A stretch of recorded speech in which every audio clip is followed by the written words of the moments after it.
Hello and welcome to Comics Solving Problems. I'm Stephen Allen. And I'm Eric McElroy. Good evening. Good evening indeed. Oh, we've gone all very posh. So welcome along to this. It's our streaming show. We do it twice a week. Comic Solving Problems. The world is full of problems. We'll have a crack at solving them, whether they be from the news or anything that you message during the show. These days, so much to mention. We're part of the Edinburgh Festival. We're not in Edinburgh. Yep. It's not really a festival, but it counts these days because thanks COVID. So we're part of the free festival side of that. Thanks for watching and following on that. During the show, wherever you're watching this, you can send messages, add it to our pile of problems we'll try and solve. Oh, and by the way, because we've just kicked off now would be a really good time for you to click share or whatever in whichever platform you're watching it. Let's spread the word. Please. Come on, help us out a little bit. I got a dog. That's true. And, spoiler alert, by the end of today's show, I can promise you we will see what Eric's dog looks like. Yes. Oh, is he back in the show? Oh, that's so exciting. He's back in the show. You don't know how or why yet, but you'll find out. So there's a little That's exciting. He's so cute, guys. You're going to love him. And if at any stage you enjoy the show, you can chuck some money in our little tip jug. The link's down the bottom, but more on that still to come. So yeah, Eric, have you got any problems that you want to be probleming? That's right. We do deal with the world's problems, and there are plenty of problems in the news right now. And looking back to my country of birth, the United States of America, it is convention time. Woo! Presidential conventions happening now. The only one happy about that. That's You're exciting. so happy. Bless you. I mean, I love American elections anyway because they never end. And especially if you listen to Donald Trump these days, he says it will never end even when there's a result because he's going to stay in power forever. He's not a fascist. He's fine. But that's not the problem I want to talk about right now. I want to talk about the problem of the fact that we are in COVID-19. So we have a problem of how do you have a virtual convention? Because I mean, they're like the party conferences, Steve. So you've seen the big party conferences here. Everybody gets together. It's where they do the speeches. It's where people network. I'm sure that there's a transmission of a number of diseases at those conventions even before COVID. But that's how politics works. But now we have to have virtual conventions. And so that's what the Democrats, they're up first. They're this week. Next week, it's the Republican shot. So they're the first out of the gate with this. And so what they've done, Steve, is they've kind of done this hodgepodge of things like this. They're doing virtual, just like we're doing virtual gigs. They're doing a virtual convention. So they're trying to reach out. And some of it was really interesting and effective because they could go to different parts of America. They could highlight different people, maybe people who wouldn't make it to the big stage on a big convention. And so they've got like the first clip here. We're going to show little clips of the show that they did last night, the first night of it. This is a woman who's a representative from Maine. So they're able to go to Maine and see her speak in her home environment. Here we go. I'm Sarah Gideon, and I'm running to represent Maine in the U.S. Senate. Every day, I see the caring and resilient spirit that will get us through this crisis. Americans are looking out for one another. It's time we had leadership in Washington that did the same. With Joe Biden in the White House and a Democratic Senate, I know we can build back our economy and our communities even stronger. Isn't that great, Steve? It's folksy and sweet. And you know what I want to do right now? I want to have an apple pie. Oh, nice. Don't you? It's nice. It's folksy. Now, the thing is she did that, which I think was great. But then she did something that she's a Democrat. She's a liberal. And then she did something that only a liberal would do, which you can see here. Please help me welcome someone who's an inspiration to all of us and one of my favorite artists, Maggie Rogers.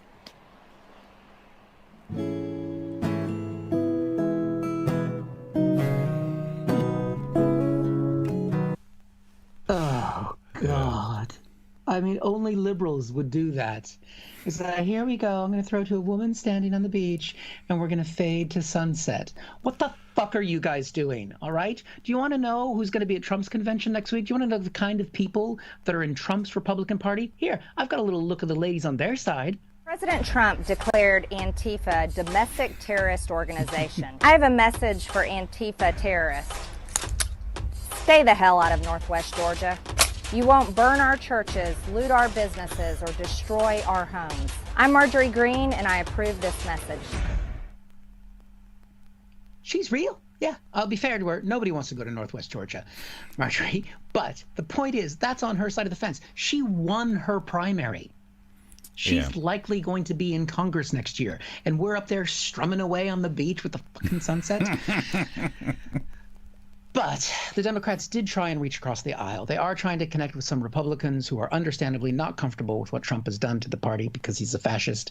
And they had people like Ohio former Governor John Kasich come and speak or do a little video at the convention. And here is what John had to say. America is at a crossroads. Sometimes elections represent a real choice, a choice we make as individuals and as a nation, about which path we want to take when we've come to challenging times. America is at that crossroads today.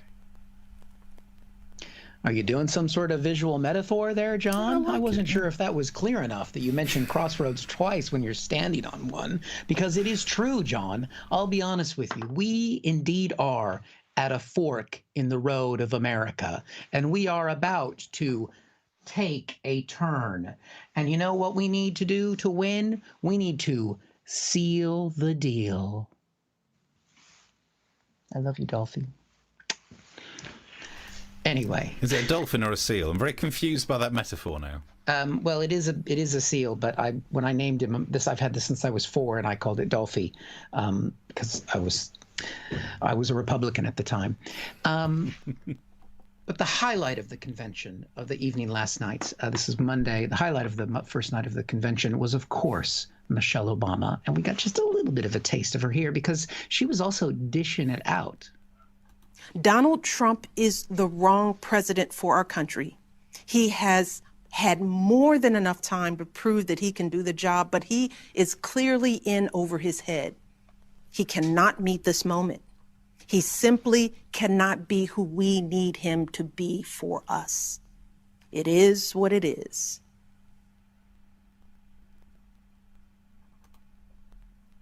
Okay. Nice. It is what it is. Now, where does that come from, Steve? That's a little bit of a throwback to what Trump said in an interview just a few weeks ago. So she was definitely calling him out for it because this is where he used that same phrase. 1,000 Americans are dying a day. They are dying. That's true. And it is what it is. But that's right. Ouch. It is what it is. The people are dying. I don't know. They all feel like they're married to me. Everything is going wrong. It is what it is. They die. So that's why she put that out there. Now, she basically, a lot of commentators were saying that she definitely threw down on Trump and that she laid down all, because she's massively popular. So, of course, Donald Trump, he has to retaliate, doesn't he? So this is what he had to say about Michelle Obama. In other words, women dominate the United States. I think we can say that very strongly. That's not what he said. I know. He did say that today, but he wasn't saying that about Michelle. He went on in the same speech that was meant to celebrate the fact that women have had to right the vote in America for the last 100 years. Today is the anniversary of that.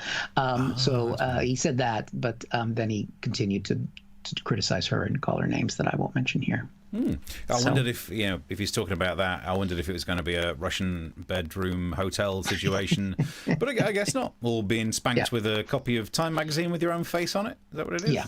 That's right. Russian women dominate the United States. Yeah. I guess they do. So we've got 3 more nights of the Democratic convention coming up. So we'll hopefully have some more clips when we're back on Thursday. Lovely stuff. Thank you to some of the messages coming through. I love you, Eric, says Heather. All right. Hi, Heather. Such an insight into America, Brill. I agree. Still depressing, though, isn't it? I mean, even though it's that country, not ours, still kind of depressing. Jeremy says the lady with a gun looks like newsreader Sophie Rayworth. Well, okay. Approach both with caution in case you've got the wrong one. You never know.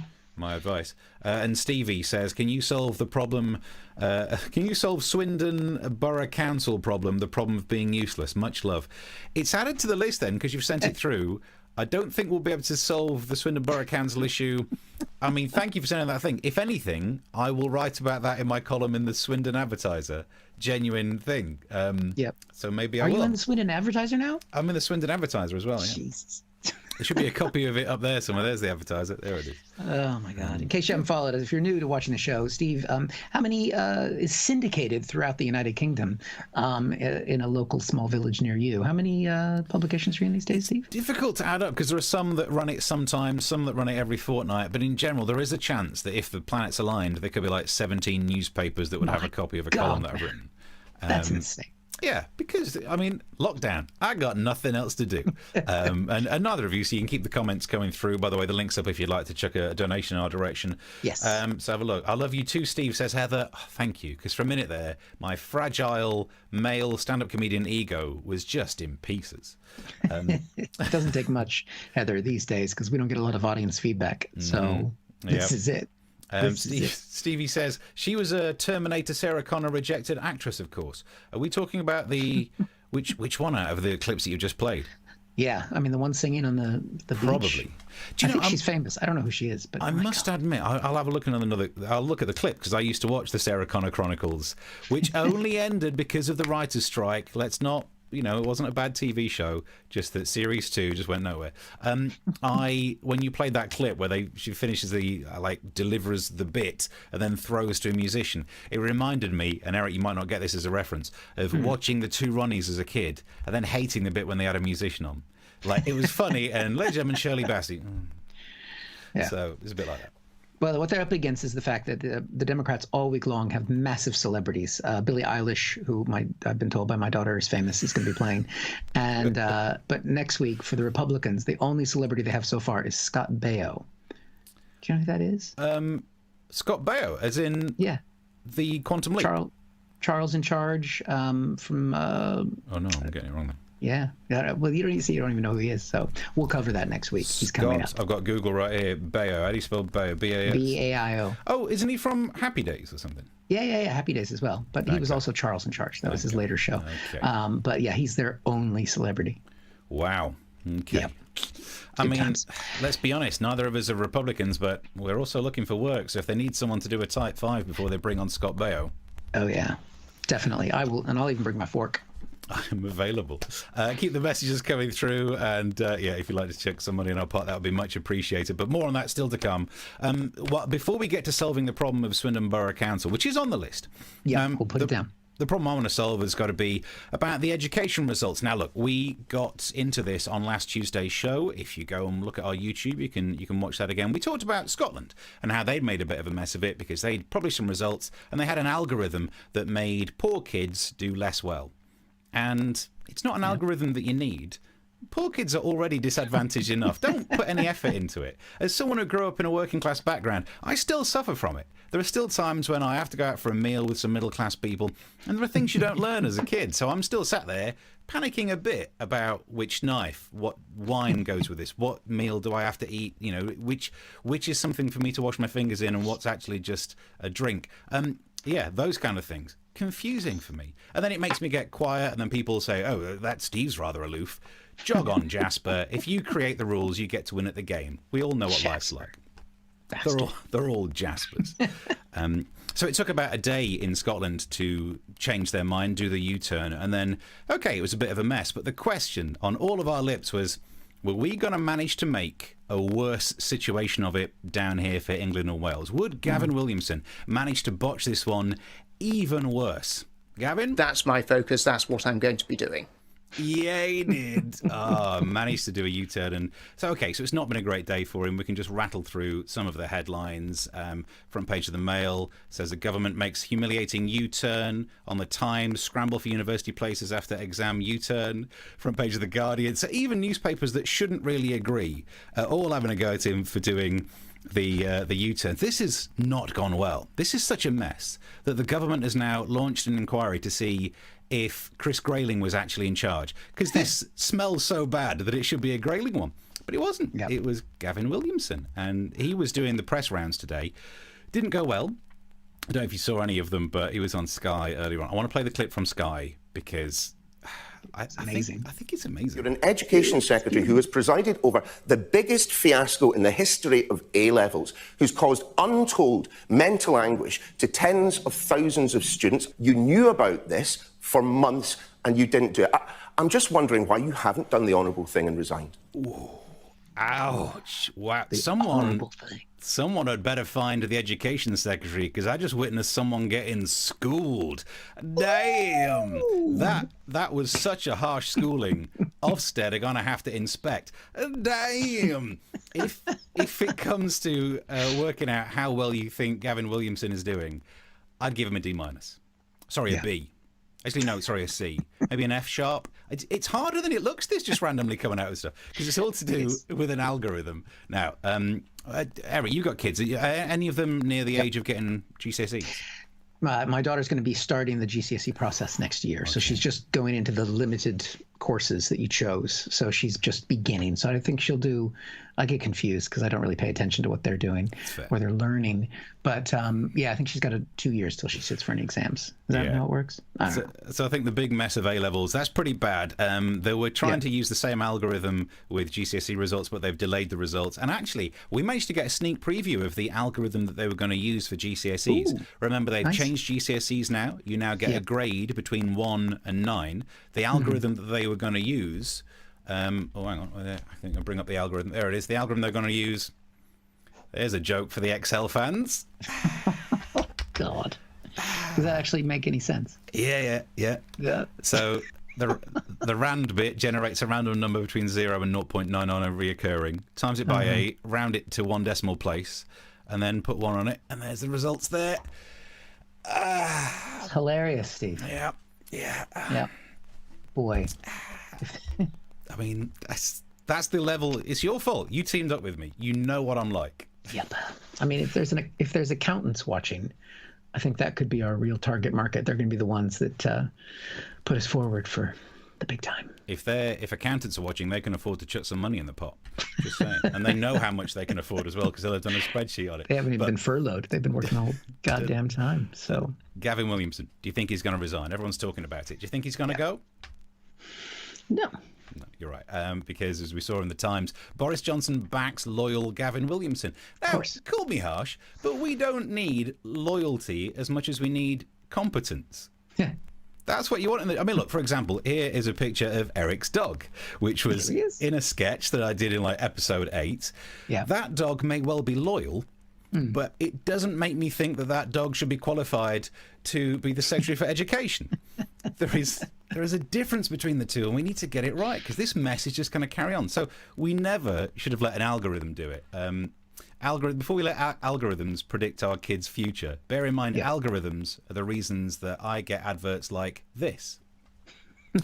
Now, I'm not sure what I would have said into my Google Home to make it think that that's the product that I want. Can you wait 15 days for delivery? Yeah, I can. I'm in no rush to blindfold cats. Don't know. Because the fact that the algorithm thinks that's what I want makes me even worried if I'm the cat killer of the M25. You know, what could I have said in conversation that would have been misinterpreted by the algorithm? Like maybe I had a conversation about I like roads where you can't see cat's eyes, and they're like, oh, wait, we're getting one of them. Thank you to stand-up comedian Miss Micah as well, who we were tweeting about this, and she sent a picture of an advert that the algorithm sent to her. Even worse. Look at that. What? I mean, ooh. What could you have said that would have made the internet think, yeah, you're going to be interested in buying some of that? For only $5. Only $5. Whatever it is, you weren't going to pay a lot for it. Oh, yeah, because you're not going to... You can only use it once and throw it away. I had to think... this might be what happened, right? So if you were sat there next to your friend, you're watching TV, a car goes past and the engine backfires, and your friend goes, oh, and you say, oh, you big baby, you nearly shit yourself. That might be what that was about. So look, is it going to make a difference? I think this is the right thing. Let the predicted grades count. It'll still favour the middle class people because any parent that has bought a ridiculously expensive gift for a teacher at the end of the term. Oh, it's sweet grade time, isn't it? Hate that. Yeah. We don't do that in America, by the way. You shouldn't. I don't think it should even be allowed over here. But how much? It's paying for favour, isn't it? And this is really going to pay off. Do you do it? Do you do it with your kids? Yeah, you get guilted into tipping here. It's insane. I mean, because in America we don't even pay our teachers a livable salary. So why would we tip them?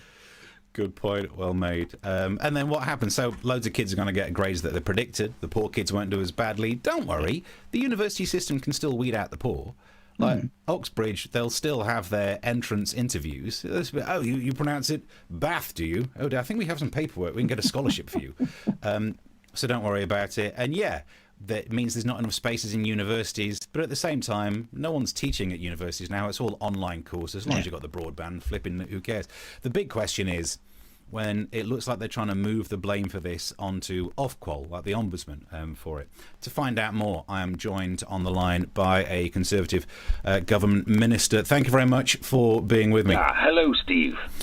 So, by the looks of things, you're trying to move the responsibility for the algorithm that Ofqual came up with. You are treating them as a scapegoat. Not at all. We're not making Ofqual a scapegoat. In fact, if there is any blame, it lands squarely on the desk of Public Health England. It's just a shame they can't be here to say sorry now that we've disbanded them.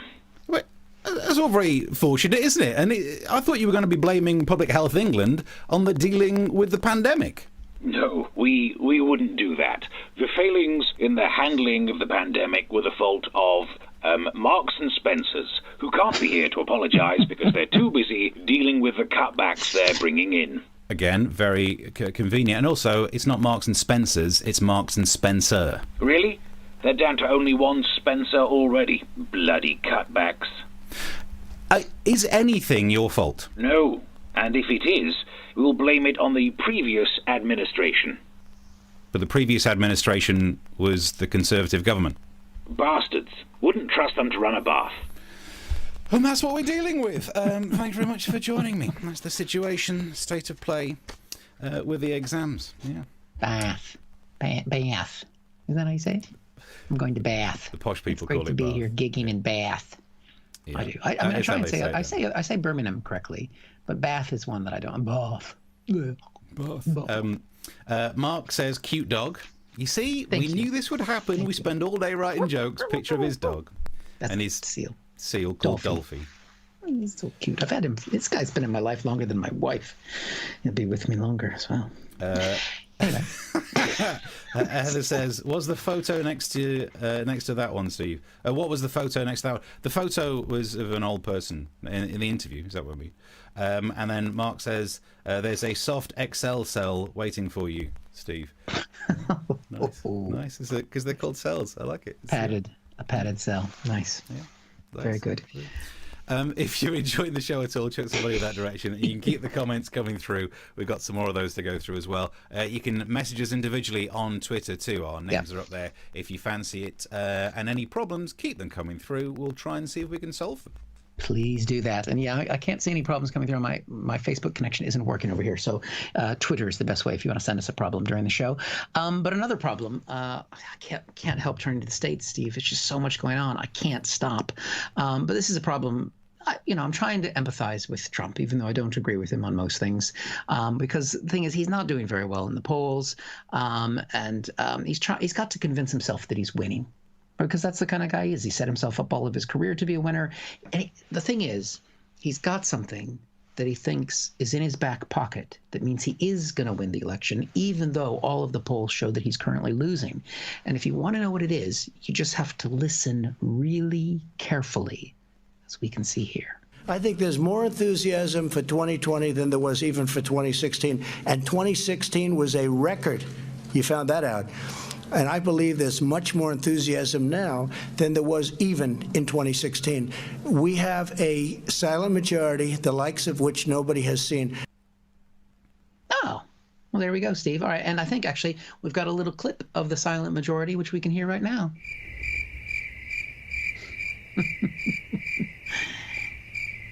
They don't exist. You're going to lose. We hope. Everyone has to vote. But the thing is, it's not just the silent majority that Trump has for him. He's got something else that's pretty special.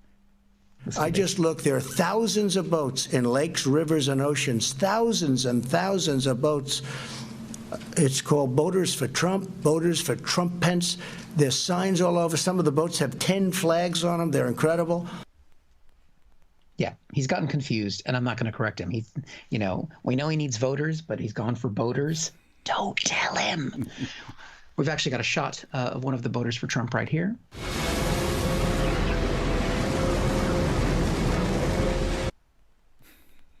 It's going well.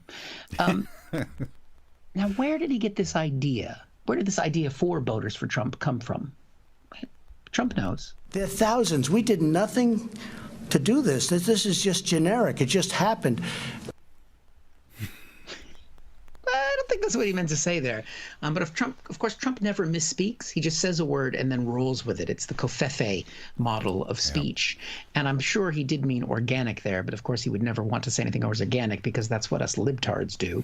And so he meant that it was generic and that it's normal behavior for people. It's generic, normal behavior for people in a cult. Right. That's what they do. Like generic chemistry, or, oh, you really must try this latte. It's from generic beans. Yeah, exactly. Now, I mean, the thing is, this voter for Trump is a real deal, Steve. I don't know if that's made it over here to the UK. I don't think we've ever done that here. But it's real. And so I don't want to just, take the piss. We've actually got images of the actual parade that happened over the weekend. Thousands of patriots hit the high seas for a record-breaking Trump boat parade in Florida. Crowds of Trump supporters showing up on boats and bridges. They needed more than 1,180 boats, did I see that right, to break the record. They ended up beating it with 1,600 boats. Drone footage capturing the sheer size of the parade as it stretched through Pinellas County outside Tampa. And those are your headlines. That's pretty cool looking, Pete, isn't it? Yeah, Guinness Book of World Records boat parade. Like, the Spanish Armada's got nothing on Trump supporters down there. That's right. The Spanish Armada for Trump. Now, Steve, I'll be honest with you. In American history, we don't spend a lot of time on the Spanish Armada because it happened outside of America, so we don't really give a shit. We do have some Americans that watch the show. Steve, would you like to explain the success of the Spanish Armada to our American audience? I mean, so it was in the 1500s, which makes it as old as you lot, roughly, in it. We were there, sort of, not much.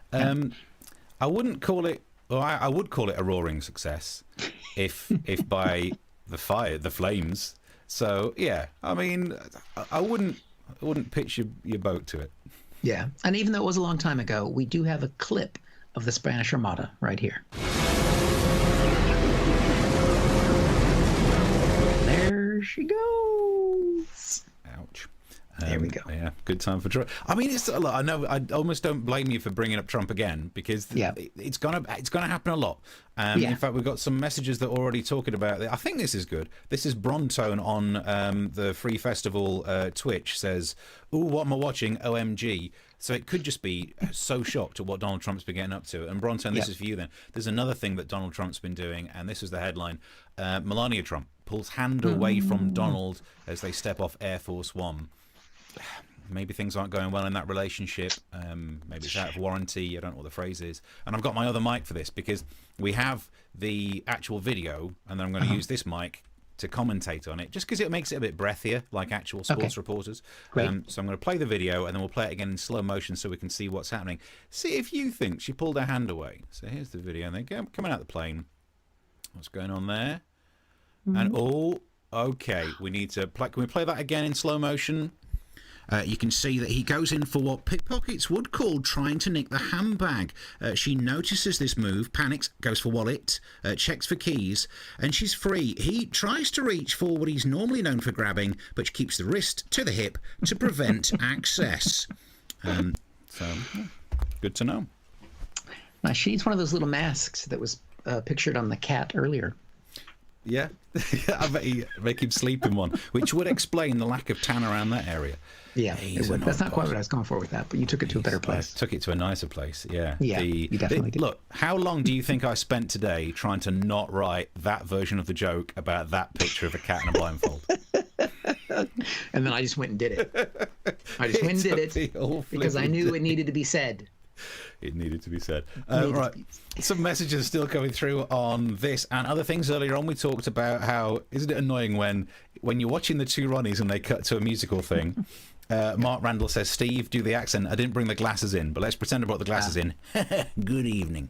There we go. You want me to do it while you do the voice? It's like this, isn't it? The producer said, Ronnie. Let's have a look. Thank you, John Motson. Method, yes, indeed. And then Stevie on Periscope wants to know if we can deal with the issue of Nigel Farage wearing shorts at Dover trying to book into hotels. No, I would defend this man on this issue.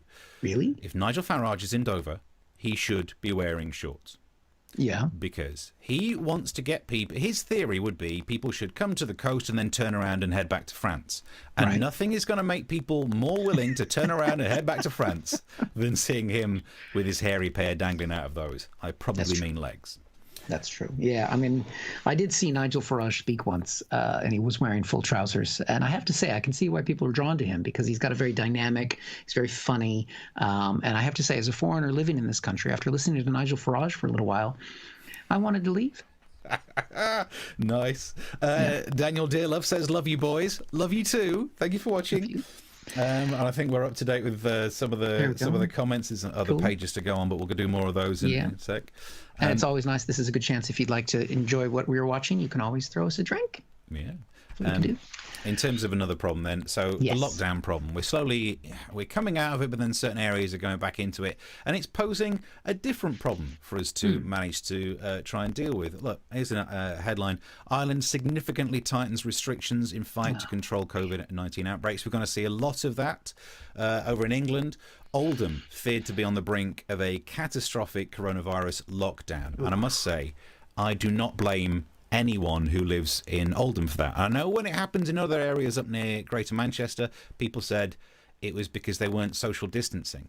But if you live in Oldham, it's not your fault, because even the name of the town you live in promotes getting closer than 2 meters. Oldham, all right. Needed to be done. Look, I spent 5 hours not doing that cat joke earlier. I deserve that one, don't I? I was trying to see where I was going, and I didn't say it in my head. I was thinking old ham, because they eat old ham. Yeah, it's my accent. Okay. Series 2, episode 3, finally got a genuine laugh out of him. But there's one place where they're not doing too much lockdown, and you'll never guess where. It's Wuhan, where it all kicked off. Thousands attend a pool party. This is how lax the restrictions are there. There's a pool party. Now, everyone's like, oh, it's disgraceful. Bear in mind, they've not had a case for months, but also they've not reported a case for months. No. So we've got the footage of the actual pool party. See how comfortable you'd be. Let's check out issues. In fact, let's watch it now. We can see the social distancing. Look how packed together they are. Look at the people on the stage. This DJ, she's not wearing gloves, no mask. She does have headphones on. I don't know if that helps. And here's my favourite bit. Listen to the guy on the microphone. Would this worry you? Here we go.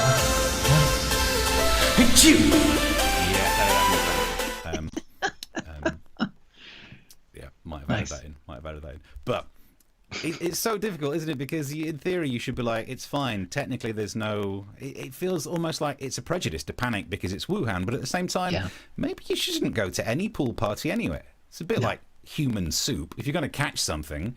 I mean, in the old days when I was growing up, you go near a pool, you used to have to walk through a veruca bath. So, and I pronounce it bath. And that is why I'm not getting on at life. But if you received a phone call inviting you to that pool party, I think it might go a bit like this. Davey Dave, how you doing? Yeah, good times, good times. What can I do you for? Pool party?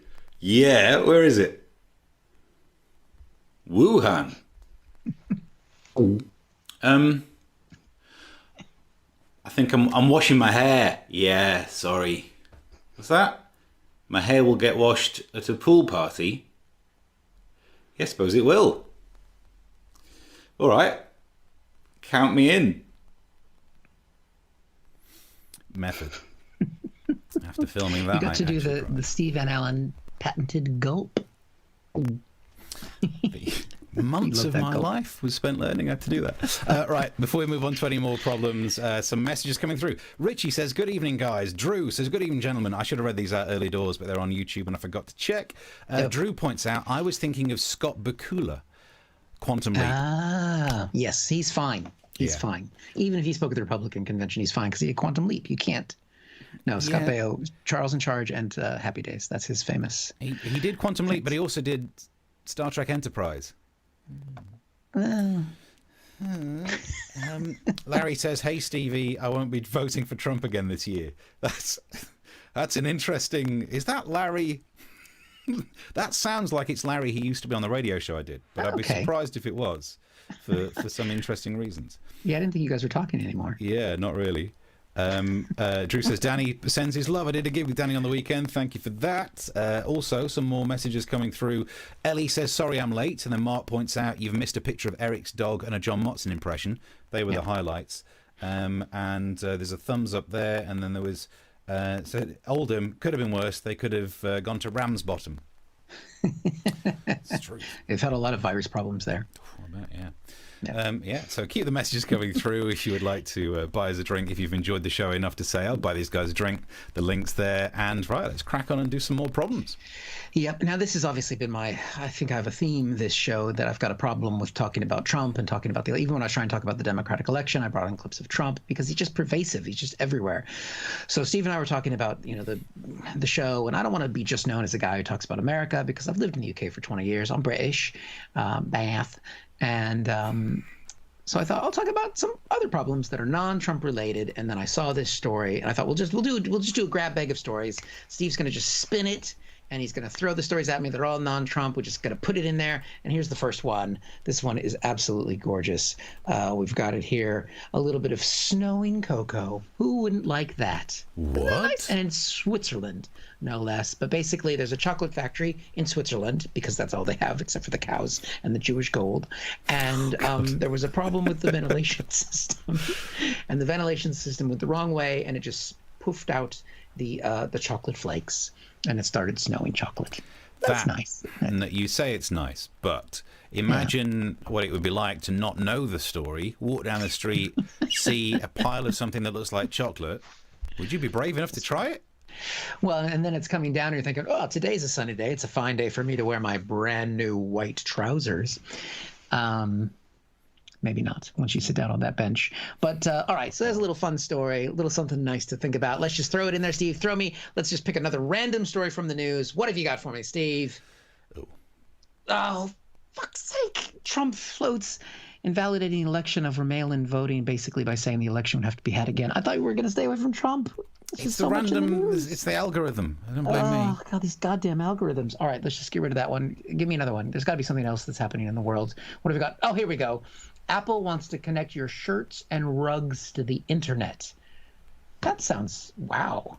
Okay. I mean, is that too much, Steve? What do you think? If you're like, I think it'd be good, actually, because having the dog, because then you could be like, hey, Siri, has the dog made a mess again? And I can be like, yes, he's pissed on the carpet in the living room. Right. That'd be handy. Okay. Yeah, it could be. In that way, like the algorithm would know when to send me more cat blindfolds for when my cat has been making its way onto the rugs again. And if you've been wearing your shirt too long because you've been in lockdown and you need some deodorant, it would know and just send you deodorant. Yeah. So. Okay. I mean, normally I think the Internet of Things is a bit worrisome because they don't put security protocols in. I'm not sure I would want the Russians to hack my shirt. Why not? Right. Okay. The reason why I'm not in great shape, I don't want anyone seeing what's under the shirt. There's a reason why after we've done the show, right, whenever we do this, and then I've got to change some settings. You notice the camera gets moved around there and back again. Oh God, I'm not standing up on camera. No. Even when we're not broadcasting, if I click the wrong button, everyone's going to see. Yeah. No, we're not stand-up comics anymore. No. Right, let's put in the algorithm, Steve. Come on, give me a non-Trump story. This is what we need. Let's just do it. Oh, for Christ's sake. This is today as well. Bipartisan Senate committees reported that Trump campaign contact with Russia added to... Basically, now it's come out that Roger Stone was talking to WikiLeaks, which was talking to the Russians, and this has been put out by the Republican-led committee. Wow. That's happened. I can't deal with this. It's too much. Give me... Is there anything else? Okay, let's see if we can fire up another one. There you go. Oh, thank God. Harry and Meghan. I mean, I don't really give a shit about them, but any story. They're lovely. They're gorgeous. What have they done now? They're going to be pitching a top secret project to Hollywood. Who cares? Who cares what they're doing? It has nothing to do with Trump. It's nothing to do with Trump. All right, let's do one more spin. We'll do a sixth story in here, and let's see what we've got. Let's give it a round. Oh, God. Michael Cohen previews tell-all book about Trump. Now, actually... I'm excited about this one, Steve. Yep. What, really? You know So why? a Trump story you're because interested in? Michael Cohen is going to reveal all in this. He's going to talk about the PP tape. At least that's according to early leaks. Hey! He did a joke! Yes! I wasn't sure if I was going to do that joke. I reached a fork in my comedic journey. And I took it. And that's the problem when it comes to PP tapes. As soon as you break the seal, break the seal, you'll be going Sorry, all I was night. thinking about Dolphy. I got confused there. If you can make a dolphin pun, I love him so much. Dolphin puns. Jesus. No, I don't think I can. Right, so keep the messages coming through. Let's do some more messages. Stevie says, do French women consent to having their rugs connected? I think that's for a different show. I'm not sure that's the kind of content we do here. In terms of chocolate being sprinkled down, Mark says not even Willy Wonka did that. But then that gets Ellie into a conversation saying, have you heard about fire-nados? I'm currently fascinated by this and terrified in equal measure, but luckily not American. So it's a mixture of a tornado and a fire. Oh, yeah, So that was a new story. That did happen. I also America has actual weather, unlike the United Kingdom. That's more than weather, though. That is danger. That's the wrath of Satan. Yeah, weather is my middle name. No one's ever said that. And they've also, and I saw a documentary about this, I think worse than the fire-nado is where the tornado picks up a shark and then throws the shark at you. And I think they're up to 5 documentaries about sharknadoes now. Yeah. I've not watched them all the way through, but you want to be careful. If you go to America, wear a big hat or something. Yeah, if you drive through Wisconsin, it happens. Yeah. And Stevie says, to the pool party in Wuhan, I would take my chances at a Michael Barrymore one first. Okay, if you're going to sue anyone for that joke, that's Stevie on the comment section on Periscope. Then Jeremy says, don't forget that Scott was also in Bugsy Malone 2. Let's hope he takes his splurge gun to Gunstrom. No, as in also, I think. I don't think they made a sequel. So that's as in Scott Baio, not Scott Bakula. Was he in Bugsy Malone? I don't recall the film, actually. So I don't remember that? It's a great film. But also, Scott Bakula was definitely in the film that Bruce Willis was in, where he was colorblind. And I can't remember the name of that. The Color Red, isn't called something like that. That was a great film. Loved that when I was growing up. Any other Scott Bakula or Scott Baio related films, pop them in the message. We'll do it. That'll be next week, because that'll be during the Republican convention, because he is their only celebrity. And we're actually talking about Scott Bakula for no good reason. And Ellie says, crazy shit. Hopefully talking about American weather. Could be talking about the show. We totally don't mind. You can keep the messages coming through. It's truth. Let's have a look. We've got to go back to I tell you, I'll do some of the YouTube ones when we've done the next section. Because we're getting close to the end of our time. So I think we've got one more major problem to solve. Yeah. This is an update on a problem we had of the boars that attack humans. This is an email update. When we're not on air, you can email us or messages on Twitter. And Philip Brennan sends an update to the story. Wild boar that stole nudist laptop could meet its demise. That's right. They are going to kill the wild boar. No, that was the best story last week. I mean, that is harsh for theft. That's all it was guilty of. And I think he got the laptop back. So attempted theft, and they kill people in Germany for it. This is probably the harshest thing that's ever happened in Germany. But we can go a bit deeper. If we don't remember the story in full detail, if you missed the show, there's the boar and a little baby boars were running away with a bag that had that man's laptop in it. And there he is. And they said it was like at a nudist camp. I'm looking around. He's the only one nude. Yeah. Who is the boar in that photo? Yeah, it feels a little bit like, and I'm not saying this is definitely because I don't want to be sued by that naked man, but it feels a little bit like he turned up to a park. He attached his laptop to a boar for a very good reason to run around going, look at my Wiener.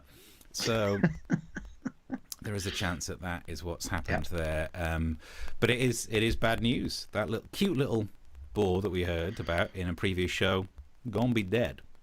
What? Seems harsh. And here's my favourite bit of the story. The New York Times, or whatever it was, the New York Post, can't remember. It says, a spunky sow who made off with a nudist laptop could face an early demise because locals are getting scared by the skyrocketing number of swine skirmishers, which means they're killing it to teach the others a lesson. Yeah. You don't have to just buy a pack of pork. Just open some bacon and go like, You want to mess with me? You don't have to kill the. So bad news, bad ball news. I'm afraid. That's the update. Can you put that back up again? That quote from the Times. Yeah. Just want to say, in America, we use the word spunky in slightly different context than we do in the United Kingdom. Because I thought, if you think about that, you think, yep, okay, spunky sow. It's a different word. It's different. It's like how we say fanny pack. It's a different. We don't mean. It's one way of defending yourself. It's like, they say if you're being mugged, if you pretend to throw up, everyone's got this natural urge to be like, ugh, if someone's throwing up. I imagine a boar would be like, oh, not in the eyes. So, every show always goes like this. Different language in America. Right. Well, we're getting close to the end of our time. Any other comments we need to hit up before we get going? Let's have a look. Richard says, sorry, Steve, I thought that Larry would throw you. Another great show. Well done. That was weird for a moment. That was a bit like, for those who don't know, Larry was a character I used to do on a radio show. So to see Larry start a sentence with "Hey Stevie," it was like, have I done a fight club here?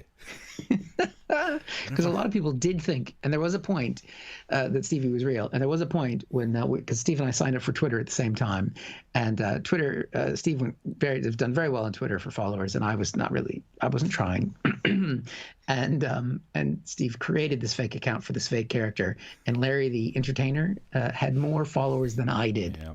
And it's not even real. There's the other story as well, where we both had a radio show together, me and Eric, and our producer sent a direct message to the Larry Twitter account saying, "Hi, could we book you for a show?" What?